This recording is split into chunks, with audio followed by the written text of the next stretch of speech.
Hey everyone, how y'all doing? Time to bring some focus to your favorite and not so favorite geeky films. Cam here and welcome back to Cam in Focus.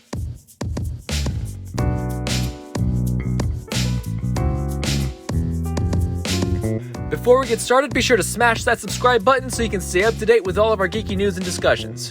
And also, don't forget that we still have promotions going on from MetallicDiceGames.com and RippedApparel.com.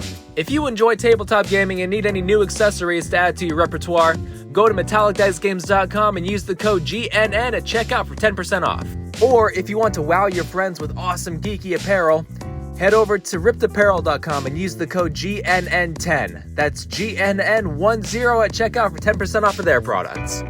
Here we go. So, now that Star Wars The Bad Batch is over, I thought that I'd talk a little about it. The hype behind the show before it started was pretty wild, and when it started, man, what a strong first episode. It quickly established the characters and how they reacted to Order 66, and it showed how the new Empire affected the galaxy at large. And then after, it devolved into one of the most bland Star Wars experiences I've ever had. Don't get me wrong, it's not awful by any means. It had some great moments and some episodes were stronger than others.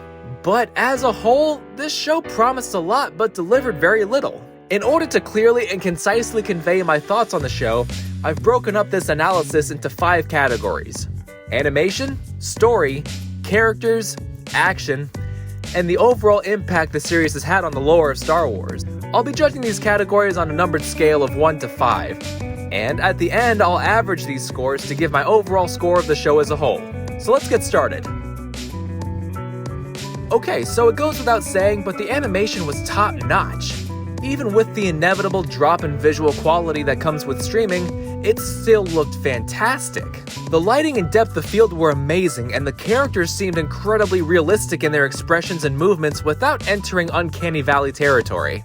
I loved that the Bad Batch all had distinct looks that felt very unique while also being reminiscent of Jango Fett and regular clones. You really got the sense that the characters inhabited a 3-dimensional environment. I'll gladly give the animation a 5 out of 5. Okay, in terms of an overarching story, this show doesn't really have one. Literally. It had an incredibly strong first episode, but then it devolved into an adventure of the week type of story. There's almost no time given to furthering any kind of plot. Half this season is spent protecting Omega from people that are after her, but we're never really given a reason to care about why they're after her. Yeah, okay, they drop a line here and there about how she's a perfect genetic copy of Jango Fett, but give us a reason to care about why that fact matters. If we don't have a reason to root for them during their struggles, then the action and drama mean nothing. If I were to sum up the story of the series in a nutshell, it would be: Order 66 happened, hijinks ensued, cloning facility destroyed. That is it.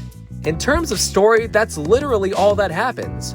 Yeah, I know there's a couple of episodes devoted to Hera and her father. Thanks, Dave Filoni, for using past characters to carry your story again. But those are their episodes. The main characters aren't even the focus. And once that small arc is over, it's never brought up again and therefore feels inconsequential to the series as a whole. This show seems like it exists only to set up things that we've already seen. And because of that, there's no sense of discovery or tension because you know it's not going to end in any way that seems like a surprise. Overall, I'd give the story category a 3 out of 5. Other than the first and last 2 episodes and the Ryloth arc in between, this show was pretty minimalistic in terms of narrative. Okay, this one really bugs me. Now, I won't deny that the characters are likable, but that's all they are. They're not sympathetic in pretty much any way, and they go through the entire series without much, if any, growth. Hell, the character who gets the most depth and development is the main villain, and he's only in maybe a third of the episodes. The characters go through the entire season completely static, with no effort made to make them relatable or show that they have the capacity to grow or change in any way. They're really only just personality archetypes. Hunter is the leader, Tech is the smart one, Wrecker is the strong, bumbling one, Echo is there, Omega is the sheltered and adventurous kid, Crosshair is the evil one. Other than one small character moment of discovery, Omega discovering what dirt is, and Crosshair getting the barest hint of depth in the last 2 episodes, the characters just go through the motions of their adventures with almost no real stakes, tension, or suspense. Nobody gets a real character arc. If we're given no way or reason to understand how or that their adventures affect them, then we have no reason to care when they're in peril. All in all, I give the character category a 2 out of 5. Little to no growth or lasting experience makes for a very lackluster story. The action is okay, but in my opinion it's seriously lacking. There's only so many times that characters can have shootouts in hallways or facilities before it starts to become very stale.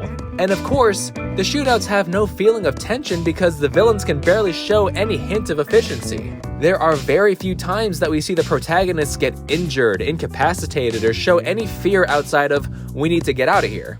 There are some impressive hand-to-hand fights and one genuine moment of suspense when Hunter faces off against Cad Bane, but coming off of Season 7 of The Clone Wars, it just felt like a huge step backward. There are few instances in which the characters feel like they're in real danger, so it makes the action incredibly boring and tired. Overall, I'd give the action a 2.5 out of 5. Not awful, but it needed more reasons to exist besides just having the characters shoot their guns at stuff. In terms of overall impact on the lore of Star Wars, this show doesn't have much. At least not yet. All it's done is show us how the clones got decommissioned, but honestly that doesn't do much for the story. It suffers from the same drawback as Rogue One. It feels like filler. The events of the show have little lasting impact on Star Wars lore because all it does is show us how something that we already know has happened. And when it ends, it just ends. There's no closure, no answers to any questions that were raised, and no new questions raised that would compel us to continue watching the show to see answered. It's frustrating to me that so much effort was made to create this show with none made to give it meaning. A lot of people will say, it's just the first season, it'll pick up in Season 2. But that's just not good enough. Star Wars Rebels picked up in Season 2 as well, but in my opinion, Season 1 was already strong in its own way due in no small part to how the characters were changed and challenged throughout, with a villain who felt legitimately threatening to them. Well, it's just a kids show, don't expect too much. Okay, Star Wars as a whole is made for kids, and yet when something comes out that doesn't match what the fandom wants, then they never hesitate to voice that opinion, right? Why should this show be exempt from the same criticism? Just because it's for kids doesn't mean it can't be good. Okay, I'm going off on a tangent here, but overall, I give the lore impact of this show a 1.5 out of 5. It's almost non-existent. Enough said. So on average from those 5 categories, I'd give this show a 2.8 out of 5. It's not awful, but it feels incredibly unambitious and uninventive. It promised very much, but delivered very little. I don't hate it by any means, I'm certainly glad that I watched it, but it gives me little reason to want to explore it further. Well, that's all I got for you today. Yeah, I'm sure many of you will disagree with me, and that's okay. I respect all opinions, and yours are no different. Maybe there was something in the show that I missed that could have elevated it further for me. Let me know what you think in the comments below. Don't forget to follow Geek News Now on social media, links for it all in the video's description. Have a wonderful day, everyone.